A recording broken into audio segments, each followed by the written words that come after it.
hills, keeping me on the side of this mountain, but I'm still rolling.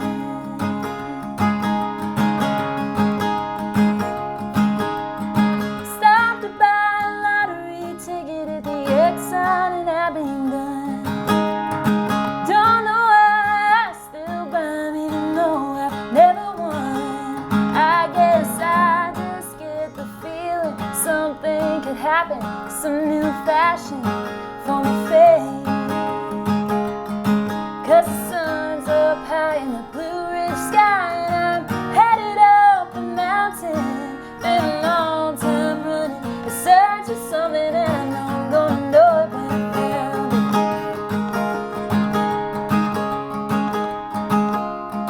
Well, the big money came and went and left this little town behind. It's funny what we call love, it's funny how we change our mind. Oh, and I still wondered how it might have been there, but you know it's alright by me. 'Cause the sun's up high in the Blue Ridge sky, and I'm headed up the mountain. Been a long time running in search of something, and I know I'm gonna know it when I found it. I'm learning how to trust myself. I know what is and ain't for me. I'm finding out it's just as well that I don't know everything. And I'm happy, mostly happy, taking the bitter with the sweet. Ooh. 'Cause the sun's up high in the Blue Ridge sky, and there ain't two ways around it. Been a long time running in search of something, and I know I'm gonna know it when I found it. When I found it, hey, when I found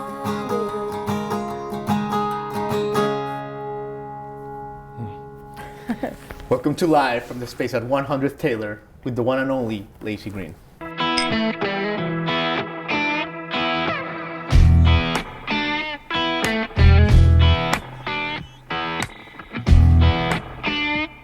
Lacy Green, how are you today?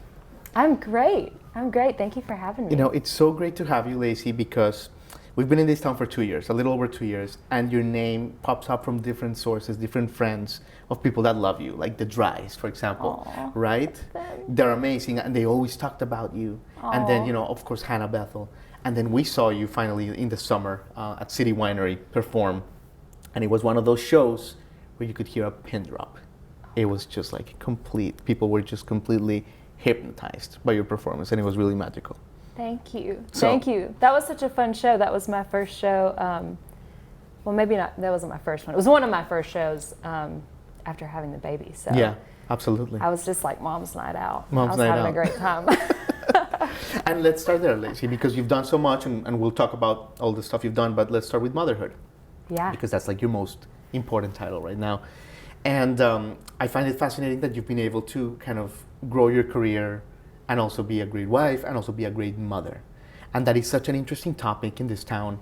I have some friends, you know, big names that like they don't have kids, and they are asking like, Jamie, we don't know if we can have a family, but I want one. And you've been able to do it. Talk to us a little bit about that, like how you've been able to kind of do it so well, you know? Well, thank you. I feel like I still have so much to learn. I'm only 6 months in, so it's definitely still evolving every day. I mean, I think for me that was one of the beautiful things about living in Nashville is that there's so many great examples of people of women who are writing and recording and performing and raising babies and, you know, being great wives, and who are these really multifaceted, dynamic women. And I think, I mean, it was scary to me to think about how am I going to manage these things? Can I manage these things? Like, what does it look like if I want to go on a little mini tour or something? Right. Like, how does all that, just the logistics of it. But I was just encouraged by there's so many other incredible women around town who are doing it. So like you can do it, and I think a lot of it is just to kind of like, you know, convince yourself you Take can the do leap it. a little Yeah, bit, just right? take the leap, right? I love it. So we can see your daughter like on stages near you, on side stages near you, on the Lacy Green. I hope so. I sort of grew up side stage a little bit with in my family, so sure. it can work. It can work, right? Yeah. And how long have you been in Nashville, Lacy? You've been like 20 years? 10. I'm trying to remember if it's 10 or 11. Okay. That tells you it's been a while, 10 right? or 11 Because I'm years. starting to lose track. Yeah. I think it's 10. It's I think 10. it was just 10 this past year. Okay, so you've navigated like different Nashville eras. Not only has the city grown, but talents have come and gone, and your name has always been there, been strong, like a mountain, like an unmovable mountain. Tell me a little bit how you've been able to do this, Lacy. The fact that trends have come and gone, different sounds have come and gone, but like Lacy Green is still like solid. It's still like a fixture in the Nashville music scene. Oh gosh, thank you. I mean, if anything, I think you make a good point. Like the trends, and there are things that kind of come and go, and I think part of it for me was learning how to just like really drill down into my own thing. Like really, I think that word authenticity is really complicated, right. And that's a much bigger conversation. But I think if you can be true, if you can figure out how to just stay true to yourself, and that can evolve. Like I'm certainly a different writer and performer than I was when I got here. Sure. But if you can kind of just stay true to that inner compass, I think that you can always find a way to hopefully you keep finding ways to make new stuff, and that stuff is interesting. I don't know. I never know if the next thing I do is going to be cool, or people are going to be like, she's really veered off. Right. We don't know what she's doing now. So I don't know. And I think, just being committed, I think Nashville respects people who respect it and commit, and who are here and is like, I'm going to be here. I'm staying. Yeah. I'm committed. Right. Also, you have like a confidence about you, and we were talking off camera, Lacy, about how like as we get older or whatever, you start seeing patterns, and you've been like, I've been through this before. It sucks. It's a curveball. I can do it again. Yeah. Artistically, is it something like that as well? Like you've reinvented yourself twice, 3 times. You've been through disappointments with singles, with surprises, and it's like, okay, well, here's just another one. I'm still standing. Yeah, absolutely. I think this probably sounds cheesy, but I mean, I think life itself is just art, right? Like I love that saying, like it's more art than science. Like it's all more art than science to me at this point. Parenthood, living at all, right. making actual art and music. There's not a perfect recipe. There's never a perfect solution. So yeah, I think you learn to kind of ride the wave a little bit. I think that's something I've tried to. Yeah. I've tried to learn how to do is like, if I don't get too high, then I won't get too low, and just try to like ride the wave and just keep myself steady. Yeah. And then if everything around me gets chaotic, just like trying to stay centered, to various degrees of success. But yeah, I do think getting older, to me, one of the joys of that is being able to kind of look back and be like, this reminds me of another time I thought the world was ending and it didn't. Right. So then you're like, well, it probably won't end this time. I love it. Yeah. I love it, Lacy. But let's take it back to the beginning. I want to ask you about Pilot Mountain. And okay. I want to envision little Lacy Green, like little nugget running around the house. Yeah. Obviously your parents, great influences on you. They live in Kentucky now, right? They are actually still in North Carolina. They still live in North Carolina. Yeah. How was like your household growing up? Like we're approaching the holidays, and you said music's been always part of your life. How was that? Like I know there was always music in your house. I would assume. Yeah, there was. My dad was a singer and a guitar player, and he was in a lot of bands when I was younger, and toured some, and was in Nashville occasionally. And so music was all, he eventually, it kind of became more of a hobby for him, but it was always still in our house, and we always had people over for, impromptu jams or something. If my parents had friends over, somebody was always, sitting at the piano or pulling out a guitar or something. And my mom was really creative too. She's not a musician, but she paints, and she's done like pottery, and amazing. A creative. Yeah, so it was a very eclectic household. We were in a really small, quiet kind of town. So it's not to say that we were bored, but we had a lot of time to kind of be creative. There were less distractions. Sure. Probably just in that time and where we were too. So there was a lot of time to kind of just sit around and be like, well, maybe I'll make something up or draw something or whatever. So. Or maybe I'll pick up the guitar like you did when you were Right. 13 years old, right? Yeah, yeah. And what is it that inspired you? Was it like Bluebird by the Beatles? Is that the song? The first song I learned that I wanted to learn, was Blackbird by the Beatles. Yeah, Blackbird, Yep. right. Yeah, I heard that. I was a terrible like practicer as a kid. I actually started on piano. Okay. And I was always really motivated by songs, even more so than music. I mean, like I eventually tried to put myself more into the theory and understanding the basic kind of music tenets and the principles. Right. But I was definitely that kid who was like, I just really want to learn how to play this song. You Right. know, I just became obsessed with a song and then wanted Right. to learn that. So that's kind of how it started for me. Is I was like, teach me how to play Blackbird, and That's really interesting you mentioned that, because all your songs, all your discovery makes people feel things. And you know what I mean? Like that's ultimately, it seems like that was your purpose then. And let me tell you, like as someone who's really for the past month has gotten into your music, that's like, it's about a feeling. It's all feeling in your music. Thank you. Is that like the goal? I hope so. I hope that's the goal. I mean, a lot of it is probably just me trying to work through my own abundance of feelings. I was also probably a somewhat hyper emotional kid too, as I think a lot of us creative types kind of were or are still. So I think a lot of it kind of starts with me trying to process it and the feeling. And if I feel like once I've kind of gone through the catharsis of that, if I can look at that and say, I think somebody else would get that. Like I think somebody else would feel that. Even if it's not the same, I think there's something in their life that looks like that. Sure. Then that starts to feel like something worth sharing to me.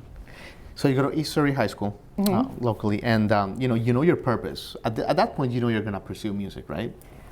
Or were you like not?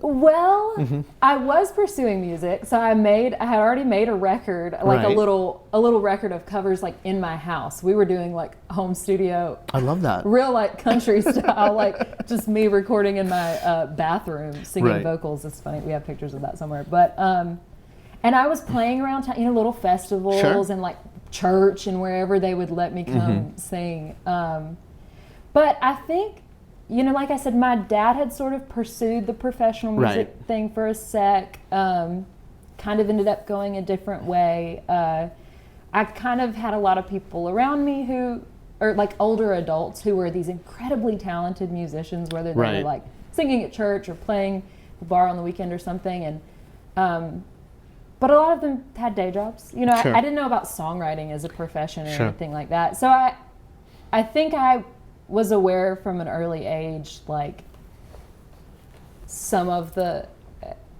didn't necessarily assume like, oh, just because I want to be a musician or like am good or excited about it, that means I can. I'm trying to think how to put that. You saw like the hustle a little, like you saw the reality. I knew what the reality was from early on, which is super interesting. You didn't just see this, Britney Spears on VH1. Exactly. You saw the whole thing. Yeah, I think I saw a range of what it looked like to be a musician, and I think for a while I kind of went in and out of a lot of phases of trying to sort of talk myself into like getting excited about something else. Right. Like I think I was kind of like, man, it'd be really great if I just fell in love with something a little bit more like predictable or traditional. Yeah.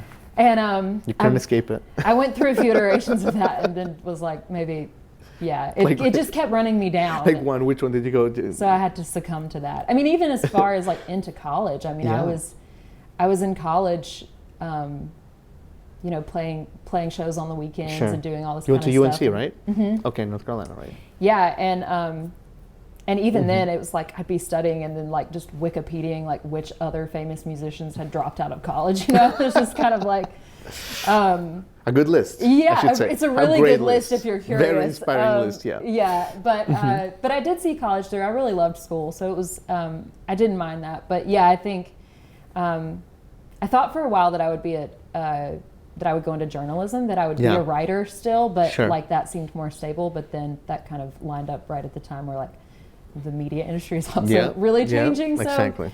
The common theme was like anything that I really loved, there was a risk factor, and that's what made it beautiful to me. I think so I just had to make peace with that. Amazing.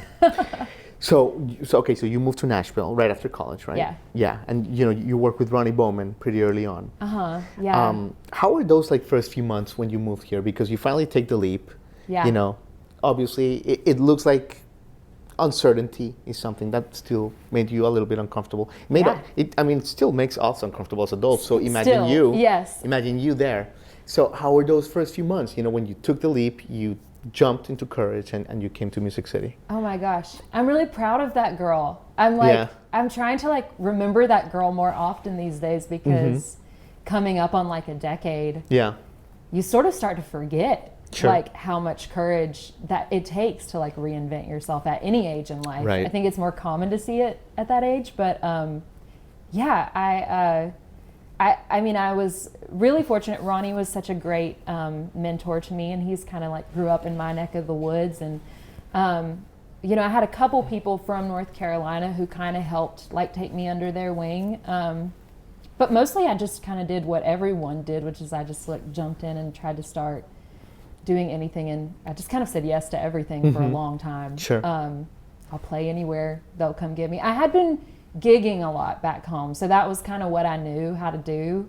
So I jumped into the writers' night, around things, and on the weekends I'd go, run up to Kentucky or Alabama or wherever, Georgia, and just started piecing it together. And you meet people, and it takes a while to build that, but Nashville's so welcoming and so kind in that way. Yeah. That surprised me when I was first here. I thought it would be a little more like cutthroat or something or competitive. Sure. But in my experience, people have been very generous and everyone feels like the artists at least are all just very we can all kind of relate. We all came from somewhere for this thing that we love. Agreed. So very true. I feel like there's this commonality with people. And you've maintained that, you have maintained that hunger, Lacy. Like, it's probably a little bit different now, just like less like aggressive as when you came out of college, but I feel like you're still as hungry as ever. Yeah. How have you maintained it? Like, what keeps you as hungry as ever to pursue this? That's a good question. Yeah, in some ways I think it evolves, like what you're hungry for. I think I just love the songs and the songwriting in particular, like the craft of songwriting, and it's as close to me as I get to like meditation or like communing with God, is to like sit down and try to I'm not trying to make myself seem like really important in that way, but it's this is our show gets it, our audience gets it, we all get it, right? Yeah, guys, just asterisk there. But trying to like channel something, I think like I have a really busy mind sometimes, and even now, like talking with you, I tend to self-edit a lot, right? So what I love about writing is that it's something that really allows me to filter out everything I don't mean, and really hone in on the thing that I do. And that just brings me peace as a person, that if no one ever heard it, it keeps me sane. You know what I mean? It keeps me... Interesting. And... so it's where you can be more true to like your real core self. It's like in a song. Yeah, That's I think beautiful. the song place, writing it or performing it or listening to other things that inspire me, it's just where I feel calm. It's where I feel centered. When everything else feels kind of like out of kilter, that's where I feel like sane. And when you have a song, Lacy, which you have many that are really, and you can tell, and that's why when you hear your songs, it's all feel. Like it's like you can't bullshit it. It's all feeling. It's because it comes from your soul. And when you play your songs at a place like, I don't know, the Listening Room or the Bluebird, the Bluebird, which is one, you play the Bluebird many times. What's the feeling like when you finally get to perform a song that is your true core self, you at your 100th degree, like, and you just perform it in front of the open, in front of the public? What kind of feeling does that give you? I think it's a privilege to get to be able to do that. And I try not to take for granted anytime you right now, sitting here listening to me, that's a real gift. Like, that's a privilege we all want to be heard. We all want those opportunities and to use our gifts, and so it's a privilege is how I feel about that. And then, you know, depending on if I remember all the chords or forget the second verse, it's also very vulnerable and a little nerve-wracking. Sure. But I think especially when you play something and you do feel like it connects, even if it's with the whole room or if it's like with one person. Yeah. You know, I've had that moment where there's just like one person, and it's equally. I've heard that. Equally special either way. You're just like, somebody. Yeah. It's just connection. That's it's just connection. All it comes down to is it's human connection, and music is just the vehicle to connect. It has to like get you, so for a lack of a better word, high, right? Yeah, it's a beautiful thing. I mean, I've been with friends like that they perform to thousands or hundreds, and when there's that energy, that communion, even I, as a friend or being side stage or as a journalist, I'm for like 36 hours, I'm up here. Right. It's crazy. Yeah, you feel, I mean, when I'm in the audience, I feel that same thing. When I see somebody and I'm like, man, they're really killing it. And you can tell they're like in there. It's like, it's so exciting. And again, the gift of Nashville is that I can walk into like pretty much like 100 different places tonight. Yeah. And find that experience. And that's so special. It's amazing. Yeah. And, you know, speaking of the Bluebird, you've played that. You've played many iconic stages, CMA Fest. You've played like some of the major fests. What are some of the things, Lacy, that, you know, you've had a great career already, that like when you know, during pandemic or something, when you had a chance to reflect, you're like, wow, that was really cool. And I hadn't really thought about that. That was like a special moment for me. Yeah, that's a good question. Yeah, you named a few. I mean, I think it's tempting, like when we're in, when you're in like go mode, right? When you're just like, we all get caught up in just like focusing on the next thing. Like what's the next project? What's the next song? What's the next opportunity? And it's really easy by the time you like run something down, you're already ahead of yourself onto the next thing. And I don't think we give enough time to like appreciate the moment, you know, the little, the milestones, whatever they are. One thing that has always been really cool to me, that's special, that I would have never expected. I've gotten to work with NSAI a lot. And I've gotten to go to DC and kind of work with them on a couple of their initiatives. The Modernization Act. Yeah, the Music Modernization Act. And get to speak with like congressmen and women and just play music, share my love of songs and songwriters and kind of be an advocate for that. And that is something that, you know, like a little hillbilly kid from North Carolina, if you it's amazing. You're going to go to DC and talk to people. That just was something I never expected and felt really, really honored to be a part of that. Well, let's talk about that a little bit, because Mary Wilson of the Supremes, rest in peace, she was on my show last interview before she passed, and she was talking about that Modernization Act. And she was still into it, and you were, quite frankly, a leader in the movement, Lacy. Like you were one of the public figures that went to DC, that lobbied people, that played songs and then said about how, like, you know, artists and singers, songwriters needed a better shake and needed things to be improved upon. Just, you know, go a little bit deeper there, because that was awesome that you did that. That's cool. Thank you. Well, I really credit NSAI for just giving me the opportunity to do that. I mean, there are people, Bart Herberson, lots of folks who have done much more for that than I have. I was just really honored to get to be a part of it. And yeah, I'm not one to like yell a lot on the internet about various things. Upper caps, just not my style, but I respect it. I enjoy other people who do it, but but I've never quite been my style. But I will yell about that. I mean, I feel like that's just something I'm really passionate about, protecting other creators. And it's not even about me or like a self-interest, but it's like all these people that I love and all this stuff that they make that's really special. And I know that you love it and it's really special to you too. Let's make sure they can keep doing it. Right. Let's just keep an eye on that. Yeah. It's important. No, absolutely. Absolutely. So yeah, I feel really, NSAI is just an incredible organization that, again, so many people that contribute to their causes. But if you are just a fan of music or a songwriter yourself and Right. you're not plugged into NSAI, you should be. You should keep up with what they're doing 100%. because they're wonderful. 100%. Lacey, you're being so good with your time, and I know you're going to play another song for us, which we're really excited. Sure. But let me ask you about the Wonderful Nobodies. Yes. Because you're an incredible solo artist, as we've discussed here, and you're just getting started, and can't wait for your next chapter, because Thank I you. feel like there's stuff bubbling. I get that vibe.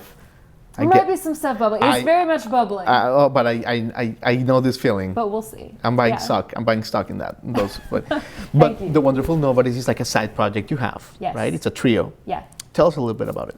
So this is one of my favorite things I've ever gotten to do and be a part of. So it's a trio with with two of my best friends. One is also my husband, but he was my best friend too before. Aaron Williams and Seth Taylor. And we were all friends. We're all from kind of like the Blue Ridge Mountains, North Carolina, Virginia area. That's where we all grew up. Beautiful area. Beautiful area. Yeah. I had just been friends, and we had this like weekly jam at Aaron and Seth used to live together in a house, and we had this weekly jam, and all of our friends would come over, if they weren't out on the road that weekend or something, and we just drink a lot and eat a lot of trashy food and holler like mostly just like 90s country songs or like songs, anything anybody could think of that they loved. A lot of just the nostalgic stuff that made us fall in love with playing music in the first place. Right. So it was really, our project was kind of born out of all that time, and we were like, man, maybe we could just like capture the spirit of this, which was just playing really raw, like acoustic in a living room. And so anyway, I don't know, like it just kind of organically developed into like, I had a couple songs and I played them for the guys one night, and they were like, that's really cool, like let's work on that, and then somebody hit record, and then we had 5 or 6, and then it was like, are we a band? Like, do we have a name? So it, but it was really, what I love about it is it's really pure. It's really something that like we genuinely love each other so much. The songs, it's kind of without, it's just very like purely intended. Like we all kind of let each other do whatever we want. There is no pressure for it to be anything other than something that we And what love. it is, yeah. Yeah. And so that's just been a real joy. And it's also been great because I learned a lot of just like technical recording skills by doing it ourselves. Cool. So learning how to like track and mix things and have more of a hand in the production. Sure. Which I've had the opportunity to get to work with some like incredible studio musicians and producers, and really cool experiences there too. But it was really empowering to kind of get my hands a little more dirty. Yeah. And the Wonderful Nobodies allowed us to all Amazing. do that. So Amazing. yeah. Lacey, you've said it all. Thank you so much. Thank you. I mean, we could talk to you for 17 hours. So. Oh my gosh, I could talk too long. I love and it. you guys don't want to hear all that. I love it. I love it. Thank you. You want to take us with a song, Lacey? Yeah, Thank yeah. you. This is called Walk That Road Alone.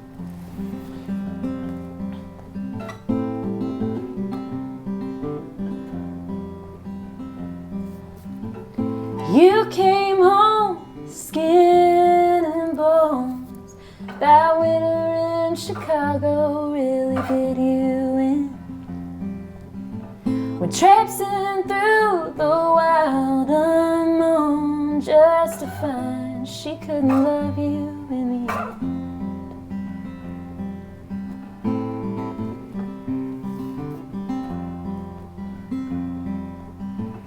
Back down south, your parents' house is up for sale, and nothing's sacred anymore. And in the shadow of your doubts, you can see her standing in the kitchen door. But can you learn to improvise when you're sinking like a stone?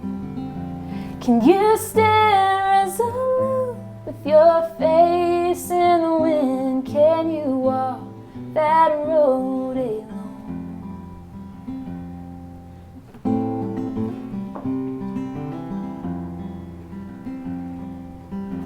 Well, yesterday is a dog-eared page And it's a long way on the bus, so you got time to read. Milk and honey, saving grace. Is there still time for the next guy that you want to be? Can you learn to improvise when you're sinking like a stone?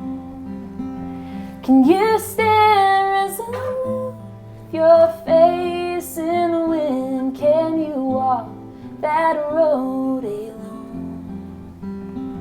Can you walk that road alone?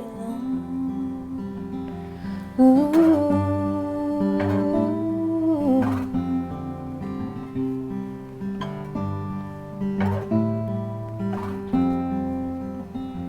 Can you stand resolute with your face in the wind? Can you walk that road alone? Can you walk that road alone?